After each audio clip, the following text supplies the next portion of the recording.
Ready to move in premium triplex villas at Bachapalli APR Projects. ఎన్నికల ప్రచారంలో CM Jagan పై రాయితో దాడి చేసిన ఘటన రాజకీయంగా నేషనల్ వైడ్ ప్రకంపనలు సృష్టిస్తోంది. ఈ దాడిలో ప్రధాన నిందితుడిని పోలీసులు అదుపులోకి తీసుకున్నట్లు తెలుస్తోంది. రాయి విసిరిన వ్యక్తితో పాటు మరో ముగ్గురిని కూడా అదుపులోకి తీసుకున్నట్లు సమాచారం అందుతోంది. రాయి విసిరిన దుండగుడు రౌడీ షీటర్గా పోలీసులు గుర్తించారు. పథకం ప్రకారం వీరు ఈ దాడికి పాల్పడినట్టు తెలుస్తోంది. బస్సు యాత్రలో ఉండగా సీఎం జగన్ పై శనివారం సాయంత్రం దాడి జరిగింది. సీఎం స్థాయి వ్యక్తిపై దాడి జరగడంతో రాష్ట్ర వ్యాప్తంగా ఇది సంచలనంగా మారింది. పార్టీలకు, రాజకీయాలకు, ప్రాంతాలకు అతీతంగా ఇష్యూపై అందరూ రియాక్ట్ అయ్యారు. ముఖ్యమంత్రి పైన దాడిని ఖండించారు. నిందితుని పట్టుకోవాలని డిమాండ్ చేశారు. దాడి ఘటనను సీరియస్గా తీసుకున్న పోలీసులు విచారణ చేపట్టారు. అజిత్ సింగ్ నగర్లో 3 సెల్ ఫోన్ టవర్స్ డేటాను స్వాధీనం చేసుకున్నారు.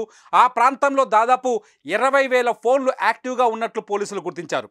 వాటిని విశ్లేషించారు. అదేవిధంగా దాడి చేసిన వ్యక్తిని పట్టుకుంటే 2 లక్షల నజరానా ఇస్తామని కూడా పోలీసులు ప్రకటించారు. దాడికి పాల్పడిన వారి ఆచూకీ చెప్పిన వారి వివరాలు గోప్యంగా ఉంచుతామని కూడా ప్రకటించారు. మొత్తానికి పోలీసులు జల్లెడ పట్టి నిందితుడిని అదుపులోకి తీసుకున్నట్లు సమాచారం అందుతోంది. అతని ప్రస్తుతం విచారిస్తున్నట్టుగా తెలుస్తోంది.